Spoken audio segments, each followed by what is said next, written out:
Hey everyone, welcome back. We're the Filmsmiths. I'm Nick. And I'm Zach. Today we're going to talk to you about The Hunger Games, Mockingjay Part 1. Also not... Wait. I didn't see that. What are you talking about? I didn't go... I told you I didn't see it.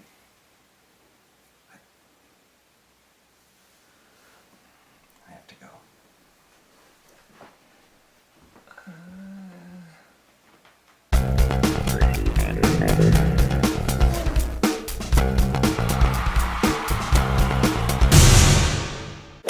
So today we have a special guest. It's Abby, but this time Zach's gone because he's dumb. What's up, guys?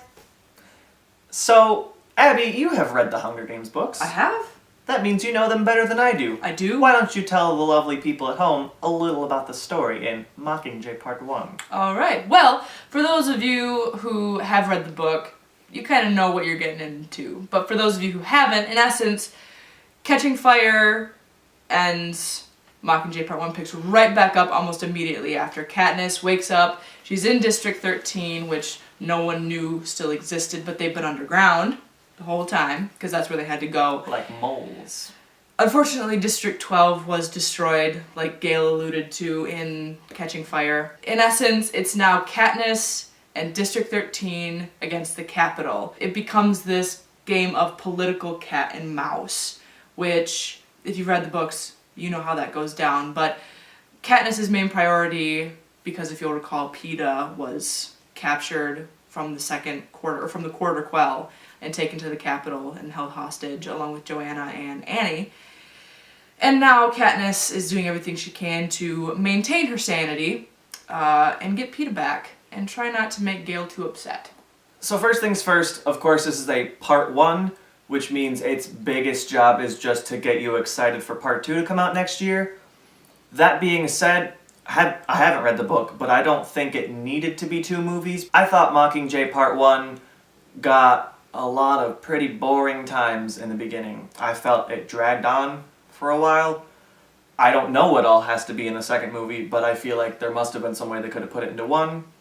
I don't think this needed to be 2 movies, honestly. Yeah, as someone who has read the book, and for those of you, you may agree, you may disagree, but I think I understand why, because they had a really good cutoff point. I think the reason they made it 2 was because they had this moment where it's like, oh, let's just cut it right here. This would be really good, it'll piss a lot of people off, but my god, they'll come back for Part 2. To be truthful, Mockingjay Part 1 is the most lackluster part of the book, because that whole third book builds up to the actual rebellion itself, which most people can assume is going to happen in Part 2.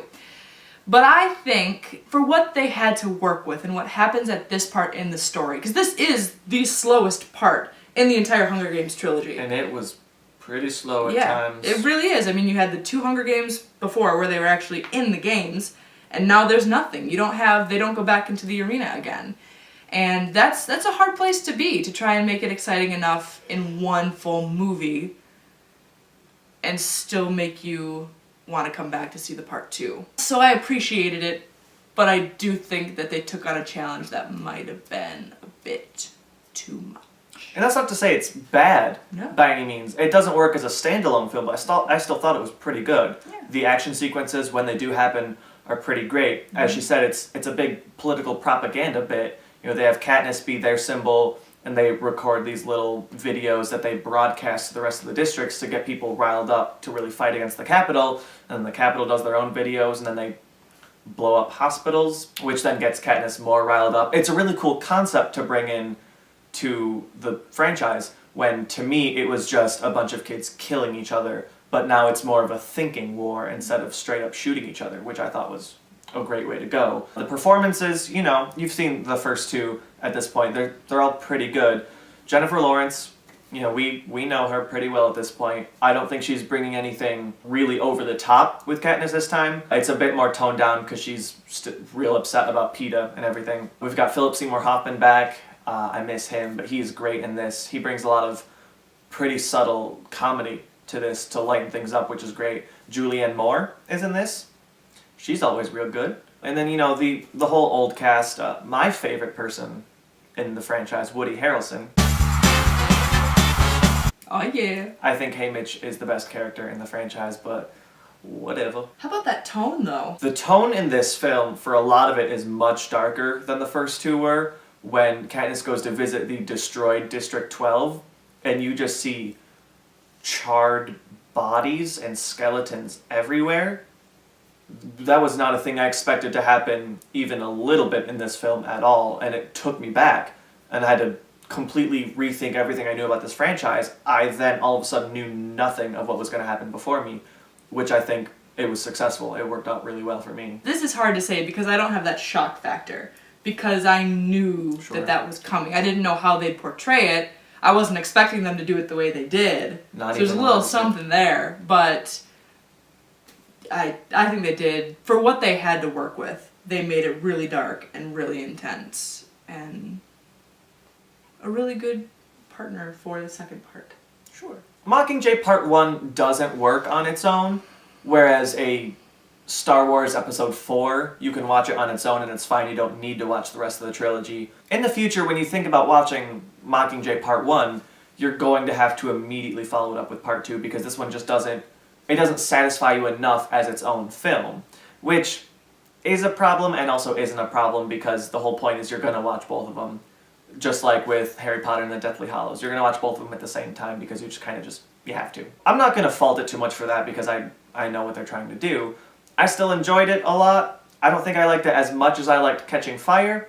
I'm going to give Mockingjay Part 1 a 7.5 out of 10. I, as someone who has read the books and basically kind of saw everything coming, I still think that this is one of my favorite book-to-movie adaptations, by far. Everything is really accurate, it's really on point.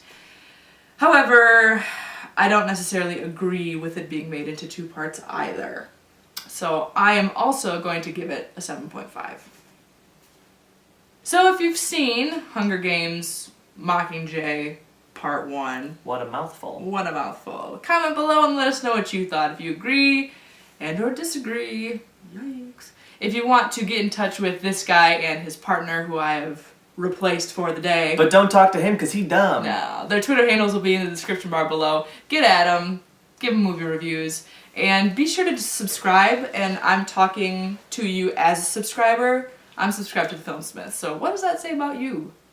Well, that about wraps it up for this one, I think. I'm Nick. I'm Abby. We'll see you next time.